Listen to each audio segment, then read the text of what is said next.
Bonjour à tous et à toutes.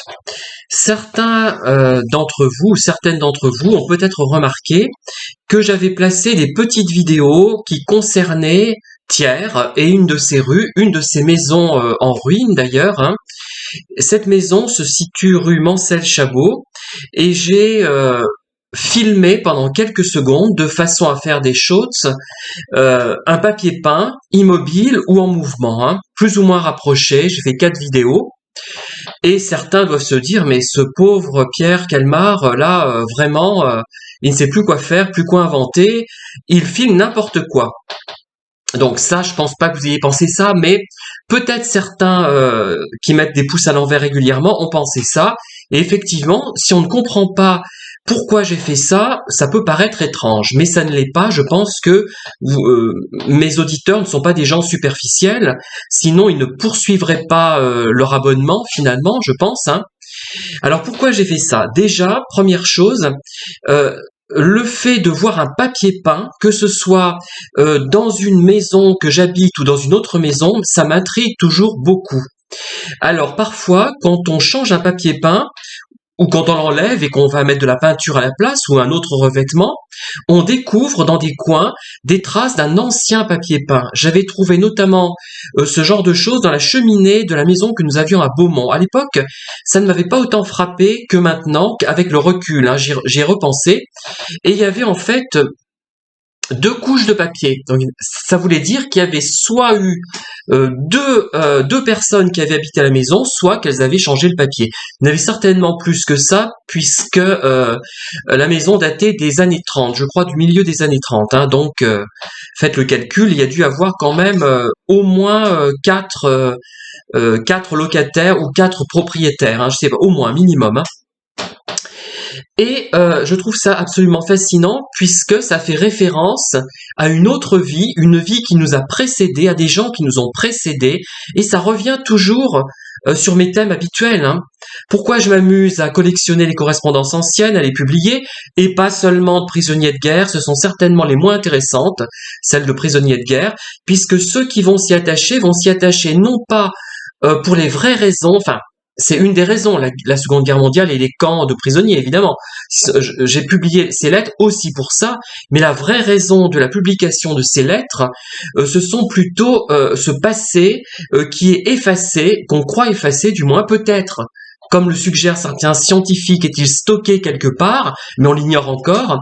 Donc ce passé, malgré tout, à l'heure actuelle, à l'heure actuelle de l'avancée des sciences, il est effacé, il n'existe plus, et ces lettres, elles permettent de faire un petit peu ressurgir le passé, même si, comme je le précise souvent, on s'endimanche souvent moralement quand on écrit une lettre, hein, surtout à l'époque peut-être moins à l'époque, non? Parce que les gens écrivaient beaucoup plus de lettres. Donc je parle des lettres du XVIIe siècle, XVIIIe siècle, XIXe siècle, voire XXe siècle. Hein.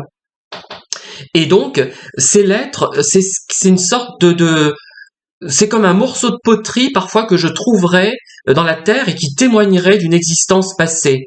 Et certains me disent, ah oui, mais tu as publié très peu de lettres de cette personne. C'est bien mince. Oui, mais justement, ces quelques lettres permettent de la faire ressurgir.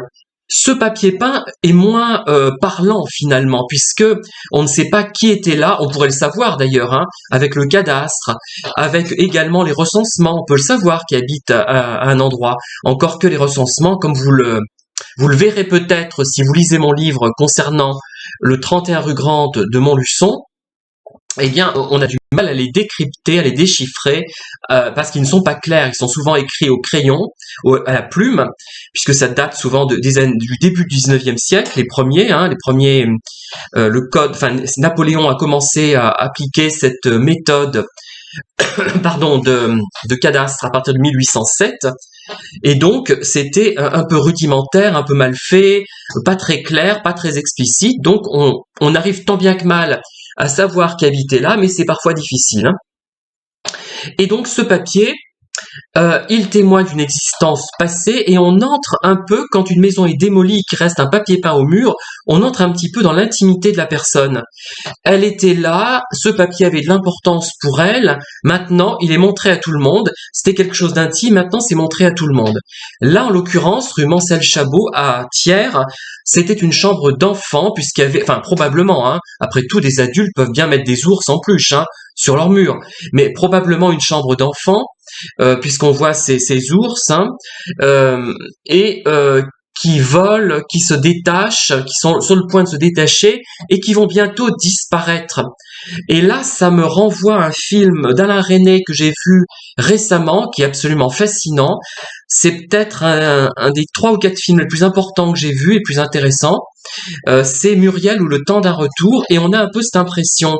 Il y a des ruines, encore des reliquats de ruines de la Seconde Guerre mondiale qui restent dans ce film, hein, qui a été tourné en 62, sorti en 63, il me semble.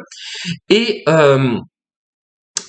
ça va disparaître, ça va être démoli, et on va mettre quelque chose à la place, on va construire d'autres immeubles. C'est d'ailleurs le cas déjà, puisque l'héroïne, en fait, incarnée par Delphine Seyrig, hein, Hélène, elle s'appelle, Muriel, c'est un autre personnage, justement, qui est mort, effacé, qui est lié à la guerre d'Algérie, et donc, il y a comment dire, il y a tout ce qui va disparaître, tout ce qui est encore présent, qui est filmé par Alain Resnais, mais qui va disparaître. Et je reviens à ce que je disais, oui, Hélène, elle habite une maison, un appartement, du moins un immeuble, où quelqu'un lui dit, ah ben là c'était mon grenier à votre niveau probablement. Et beaucoup de gens dans la ville essaient de savoir ce qu'il y avait, où était leur vieille maison qui a été bombardée. Et dans l'appartement donc d'Hélène, qui d'ailleurs vend des livres, des meubles anciens chez elle, à son domicile, il y a toujours ce côté quelque chose qui a été utilisé par quelqu'un d'autre. Il y a le côté palimpseste. Dans ce film, c'est un film palimpseste. Et là, pareil, cette maison, elle va être démolie et on va construire quelque chose à sa place. C'est encore un endroit palimpseste. C'est comme si on réécrivait un texte sur un ancien texte en l'effaçant, mais on ne parvient pas totalement toujours à l'effacer. Voilà. Et donc c'est absolument fascinant, ce papier peint qui vole, qui est encore attaché, qui va durer encore un certain temps. Bientôt il disparaîtra, la maison sera probablement démolie ou reconstruite, réélaborée. Peut-être qu'ils vont refaire l'étage. Je ne sais pas, en fait, on ne sait pas encore. Mais c'est complètement intéressant et fascinant. Et j'aurais eu le privilège finalement d'avoir su garder ce moment-là, qui me semble, moi, très important. Hein. Donc, voilà ce que je voulais vous dire sur ce papier peint et sur le côté palimpseste de cette situation. Merci de m'avoir écouté et à très bientôt pour de nouvelles vidéos.